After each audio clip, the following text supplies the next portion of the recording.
Yeah, he's just having a good time. He's partying, got bottles and shit, right? And start the fight is not doing as well. Only just 3 niggas is the picture. You got rich niggas, you got tough niggas, and they easily become collateral. 50, who own your masters? Who own your masters? I buy your masters. You better shut up. I will buy your masters. Rick Ross might have just fumbled harder than ever.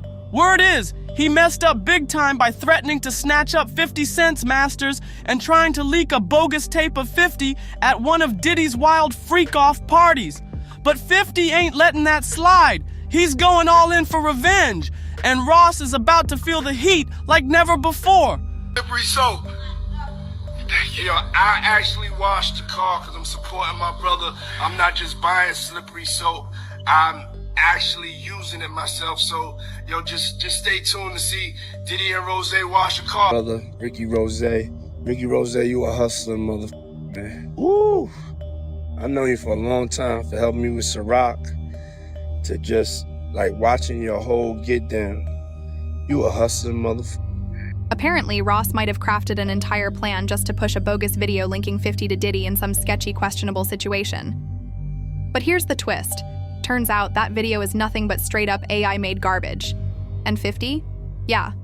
He's not letting it slide. He's dialed in and ready to clap back hard. People close to him are saying he's not playing around. He's loading up with real receipts, and it's about to get messy. Oh, and get this. Word is, Ross is making an unexpected appearance in 50's upcoming Diddy documentary. And trust, this ain't your regular doc. Well, I see you struggling making that G-Unit film studio out there in Louisiana where that cheapest land at. You thought you was gonna be able to do it. You thought you was gonna be able to get them loans, and it ain't. What's wrong? What's taking so long? I know you wanna make your mama one of them walking stars thing. Put down there how your mama live. Make her own walking star. Don't leave Louisiana. Don't quit like that, because you showed the picture of how you wanted it to look. We call it renderings. You had the renderings, then you try to go get them loans, and ain't nobody loan you that money. You ain't even built the G-Unit studio yet. That might be why when I stood next to Meech, your knees buckled. Your knees buckled. Put your back against the wall. Po nigga. You po hustler. 50, who own your masters? Who own your masters? I buy your masters. You better shut up. I will buy your masters. They're saying the doc's loaded with never-seen-before clips, wild behind-the-scenes action, and shocking tales from people who were really there. Supposedly, there's even legit footage of what certain rappers, including Ross, had to do to stay connected to the top dogs of the game. If even some of this turns out real, Ross could be facing the biggest public meltdown of his career. And this? This is just the intro. 50's just warming up. Let's break it down. The beef between 50 Cent and Rick Ross is flaring up all over again. Word on the street is Ross tried to quietly drop a fake clip showing 50 in a wild scene with some dudes at a music industry party. Total setup. Rumor is this was Ross's twisted way of getting revenge after all their past drama, especially after the whole Big Meech and BMF situation. Remember back in March? Ross was already throwing shade, joking online about 50's money troubles and bragging about buying his masters. But this fake AI video stunt, that was his next move. Too bad it blew up in his face. 50 found out before anything went public. Shut it down cold.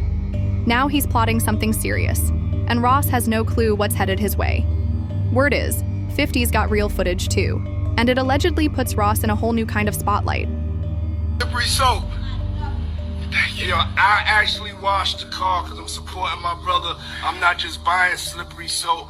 I'm actually using it myself. So, yo, just stay tuned to see Diddy and Rose wash the car. Let's just say this ain't something Ross wants going public. The tape allegedly ties right back to his long-running buddy-buddy relationship with Diddy. And if what insiders are hinting is legit, Ross is about to get exposed big time. Word is he's making a cameo in 50's upcoming Diddy expose docuseries. And if that footage turns out to be real, it could be game over. Reputations could crumble in minutes. Now, about Ross and Diddy's tight bond, folks have been side-eyeing that friendship for a minute. When all those disturbing accusations against Diddy started making headlines, 50 wasted no time. He fired off a shady Instagram clip that had people talking. In it, ex-Bad Boy artist Mark Curry was spilling tea, saying Diddy used to spike drinks and hand out pills at parties. Already wild, right? But 50 took it up a notch. He included a clip of Ross spitting that controversial verse about slipping. Something in a woman's drink, then posted a screenshot of those exact lyrics. His caption? "What the F?" Followed by, "At some point, you gotta just do the right thing." He was calling it out loud and clear, but it didn't end there. Just when it seemed like things couldn't get any messier, the internet lit, up with rumors about Ross showing up at Diddy's infamous freak-offs too. That's when an old clip resurfaced of Ross and Diddy washing cars together, joking about slippery soap like it was some kind of inside joke. And yeah, people weren't letting that slide. Then came Jonathan Ota, and he didn't just drop tea, he went nuclear. He accused Diddy of being part of a secret society called the Bold, basically a black Illuminati, and said Diddy treated him like some kind of ex-slave before paying him to keep quiet. And it gets crazier. Ota let loose a string of wild claims that had everybody shook. Here's the wild twist. While he was being interrogated about the Trump Dal Hotel shooting in May 2018, he randomly started dropping Diddy's name, and that's when everything spiraled. According to the Daily Mail, before that shooting, Ota had worked as an exotic dancer and adult performer for a site called Dancing Bear. Yeah, the one known. For those wild scenes with dudes in bear costumes. And suddenly, when you remember Cassie's lawsuit, where she said Diddy forced her into freak-offs with male staff wearing masks, it doesn't sound so far-fetched anymore. Back to that interrogation. Footage, some of what Ota said does sound out there, but now people are connecting dots. Why? Because he made these claims years before Cassie's lawsuit even dropped. That's got the internet rethinking everything. One of the wildest parts? He claimed Diddy sent Rick Ross, yes, Ross, to silence him. Then he hit with a jaw-dropper, alleging Diddy, Ross, and DJ Khaled were romantically involved. And that sent the internet into a full meltdown. And Ross, which they good buddies, okay?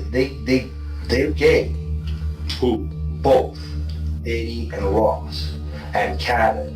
They're all gay, okay? DJ Khaled, Rick Ross, Yeah. and P. Diddy? Yeah. They all gay? Yeah. Gotcha. All right. He was around all heteros. Don't nobody say that. Nigga, we know what it is. Y'all motherfuckers mad at me. Let me tell you something. If Rick Ross watching this, let me tell you something. Stop hiring drivers. Drivers always tell on you. I know what happened at LAX with that boy. And that's my... He went all in, claiming those so-called freak-offs were actually secret rituals tied to a dark Illuminati-style agenda. He even said those parties were used for mind control and, yeah, real sacrifices. Then he dropped the name Bohemian Grove. That ultra-secret spot where powerful men are rumored to gather for some seriously disturbing locked-door rituals. According to Jonathan A., this isn't conspiracy talk. It's real. And Diddy's name? Right in the middle of it. When they asked Jonathan how he knew all this, he said Diddy told him straight to his face, no filter. He claimed Diddy laid it all out, including his role in a secret group called The Bold, what he called the Black Illuminati. Jonathan also said Diddy had serious political pull, mostly thanks to his heavyweight legal team. But wait, there's more. Jonathan claimed he overheard tons of convos between Diddy and his business partners, before and after those freak-off parties, and doubled down on being treated like a slave. Then came another bombshell. He accused Diddy of giving him an STD and settling it with a multi-million-dollar hush payment. Now here's where it gets really wild. Jonathan was saying all this way before Cassie ever filed her lawsuit. And a lot of what he said, it lines up with her claims. That timing alone got people seriously questioning, was he telling the truth all along? But then it gets quiet. After Jonathan was charged in that 2018 shooting, he straight up vanished. News reports show he was hit with charges, but there's nothing after that. No sentencing, no updates. It's like he disappeared off the grid. Meanwhile, Rick Ross has been running his mouth on everything else, talking slick about 50, even jumping into the Drake versus Kendrick drama. But when it comes to Diddy and all these wild allegations, Ross went dead silent, not a word. And that silence, it's getting louder, especially now that more whispers in the industry are floating around about Ross possibly playing for the other team. An old interview even went viral again. Comedian Corey Holcomb claimed Ross was getting real cozy with his male driver. The streets started buzzing. Then Ross's ex, Tia Kemp, jumped in and dragged him. She flamed him online saying, "Huh? I know you on them tapes, Freaky B. I know you is. 10 kid having MF. I ain't letting off you." She didn't hold back, clowning his Louis bags, sneakers, and jets, then saying, "Go hug Diddy and ride that bike with him." And Ross? Not a single word in response. Just like every time someone brings up his link to Diddy, he ghosts. Like that topic got him spooked. Yep, that now infamous photo of Ross in a corrections officer uniform, once it hit the internet, the streets lost it. Ross tried to deny it at first, acting like it was fake or photoshopped. But once 50 dropped the Officer Ricky diss, it was a wrap. The truth was out, and Ross couldn't duck it anymore. He eventually had to come clean. It was real. Still, Ross stood his ground, saying his time as a CO didn't take away from his street cred or his identity as an artist. But 50? He's never let that moment go, not once. He's been clowning him for it ever since. And now, with these fresh allegations and that rumored doc in the works, 50 might be gearing up to finish what he started. Ross once said, "When I rap, it's real. The dope is real. The gun talk is official." That's his version of reality. But let's be honest. That Officer Ricky diss must have hit a nerve because Ross actually called into Angela Yee's show just to bash the track. Kinda petty? Maybe. But 50 wasn't letting that slide either. He fired back hard, not with another song, but with a savage video called Warning Shot, staring straight into the camera and promising to ruin Ross's life just for fun. And he meant it. He launched an all-out cartoon series on his website called Officer Ricky. New episodes every Saturday, roasting Ross nonstop. It was straight-up internet madness. But 50 didn't stop there. He found Ross's baby mama, Tia Kemp, got her spilling all kinds of tea about Ross's CO days, and then just to twist the knife deeper, took her on a luxury shopping spree. Designer bags, expensive shoes, the full VIP treatment, all for public trolling. Ross didn't stay quiet either. He went full disrespect, dragged 50's son Marquise into the mix by posting a photoshopped pic with Marquise's face on a monkey's body. Straight violation. That took the beef to a whole new level. So what did 50 do? He clapped back even harder. He somehow got a hold of a private tape Ross's other baby mama, Lestonia Leviston, had made with her ex. 50 added voiceover commentary to the video and leaked it online. Wild move, but it backfired big time. In 2015, a judge hit 50 with a $5 million judgment for leaking the tape and another $2 million for emotional distress. Still, the feud didn't die. Ross kept throwing shots, dropping disses, and fanning the flames. But 50 took things way over the line. After Ross suffered 2 seizures in October 2011, 50 made it clear he wasn't out here sending prayers. He wasn't wishing death, but he wasn't wishing health either. Cold. At that point, the feud had reached a level so toxic that even folks in the industry were begging them to squash it. But let's be real, it's never getting fixed. 50's said it loud. He can't respect a man who wore a badge, then turned around and tried to play gangster on wax. And that's where we'll leave it for now. But don't blink, more dirt could drop any day now. If you made it this far, don't forget to like, subscribe, hit that bell icon, and drop a comment below. This saga, far from over. Catch you on the next one.